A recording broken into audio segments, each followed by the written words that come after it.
Brought to you by myGREENegypt, green resources for efficient energy. What's up guys, and welcome to this first video of the new series of myGREENegypt video tutorial series in its endeavor of designing a solar inverter. And as we said in the introduction, this video will be about designing the power supply. Virtually every electronic circuit board has to have some sort of power supply for it to deliver the appropriate amount of voltages for its internal circuit boards in order to work. In our case, we have the microcontroller. We need to provide a microcontroller with 5 volts DC.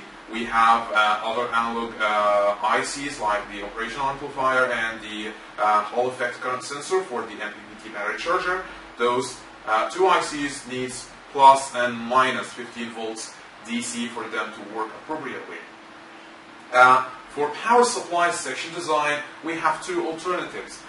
We can go with the linear configuration, and we can go with the switch mode power supplies.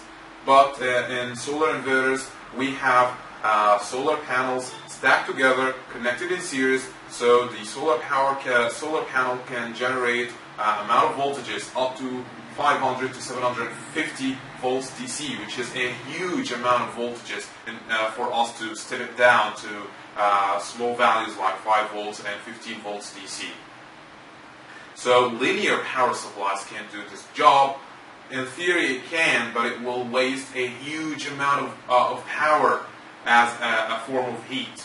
So practically it is not possible to use linear power supplies. And that leaves us with the other alternative, which is using switch mode power supplies. Hello guys, and this is the design that we have executed.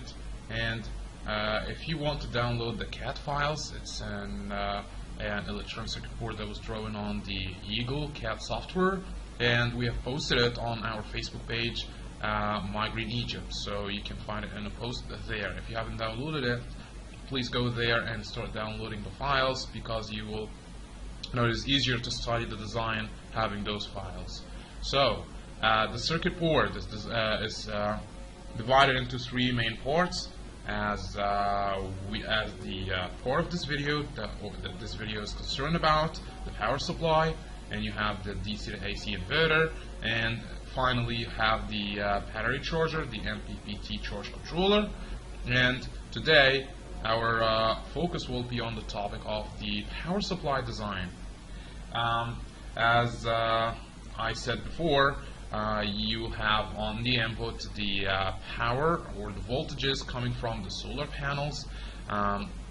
You have a huge amount of voltages, so you have around, and now in this particular design we might go up to 200 to 300 volts DC as an amount of solar panels. And we have 2 input voltages, one directly from the solar panels, which is this PV input, and we have the other one, which is the battery voltage input. This solar inverter works both in the during the sun shining, and also works when there is no sun radiation, and it can rely on the voltages stored in the battery. So it has to have 2 alternative inputs for power, one from the battery and one from the solar panels. And it has to make a choice which one the circuit board will operate depending on. So we have a simple proposition here. We have each one of them is connected to the input of the power supply using a diode. So as you know, the PV pole voltage is inherently higher than the battery voltage. So whenever there is a voltage available in the solar panels, you'll have this PV input connector superseding the voltage delivered by the battery, and then the power supply will depend on the voltage coming from the solar panels. And after getting out of the diode, you have this flyback configuration. You have the primary side and the MOSFET transistor that is used for switching the flyback configuration converter. And you have this famous control IC, the UC3842D. It generates the PWM signal required for driving this MOSFET device. And at the secondary, you have the transformer outputting a voltage at a level of 15 volts, and then you have a feedback circuitry. This voltage will be fed back and divided on those two resistor network, and the control IC will monitor the feedback voltage, and they will try to adjust the width of the control signal of the MOSFET to regulate the output voltage. And if you want more details on the flyback configurations, there are a lot of tutorials and a lot of textbooks out there explaining how you can implement a flyback converter in your design.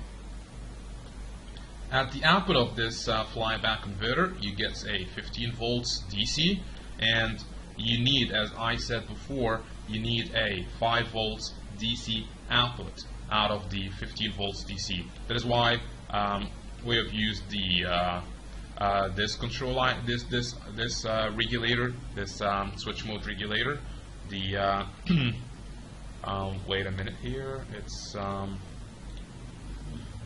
okay. LM2596S. This is a switch mode buck converter. It is pre-programmed in the factory to generate an output voltage of 5 volts from a higher input voltage. And on this coil you will get a 5 volts that is required to operate the microcontroller and other control circuit boards. As I said before, also we need a minus 15 volts for the analog circuitries. We require plus 15 volts and minus 15 volts for analog circuit ports like the operational amplifier. I will find it now. Here is your operational amplifier. We have to supply this op-amp with plus and minus 15 volts, and also we need the same amount of voltage for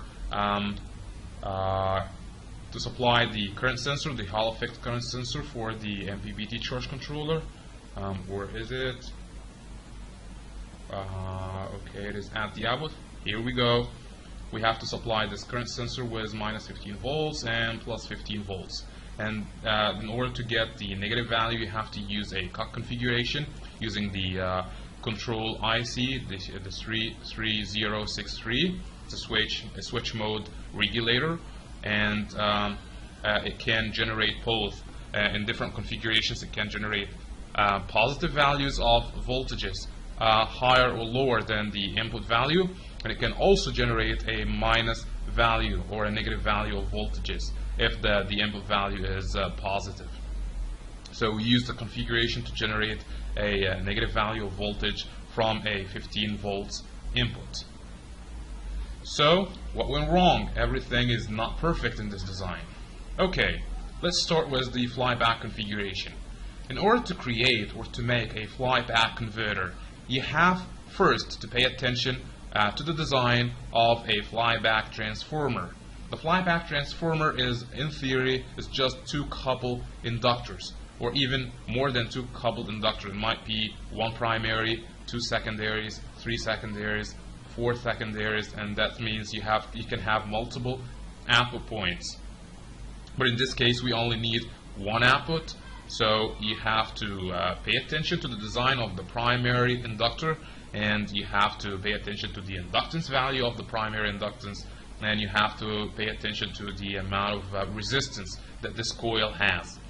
But I thought it is easier that you can use a transformer or two coupled coils that is used. The coil is used in suppressing EMI emission and radiation, but it didn't work out for me. The output voltage couldn't go over 10 volts, and also you can't draw power since the core of this inductor, you have to get a core in order to change the permeability of the material used in this transformer. So I had a small core in this EMI suppressor, so it didn't work. So you have to use a real flyback converter or flyback transformer. but I have replaced it with a linear regulator in order to go on with the rest of the design. And the second mistake in the power supply section is this inverting configuration. I couldn't notice, or I slipped and I didn't notice that you have to use an input amount of voltage that couldn't go beyond 5 volts in the input, or 6 volts in the input in the data sheet. But I used here a 15 volts DC input, and this control circuit board was generating excessive heat until it burned. So I had to cut this trace and connect it to the output of this converter. So the input now of this IC is 5 volts DC. The output I couldn't generate more than 14.7 volts DC, or minus 14.7 volts DC at the output. Those are the problems that I've encountered with the power supply section, and it didn't affect the rest of the circuitry, since I only needed the plus and minus values of around 15 volts, so 14.7 it wasn't a big error, and I needed the 5 volts that I have generated successfully. So that's it for today, and please wait for us for the next video that will explain how we designed the DC to AC inverter.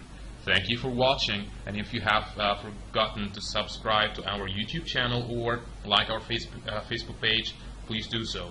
See you in the next video, and bye-bye.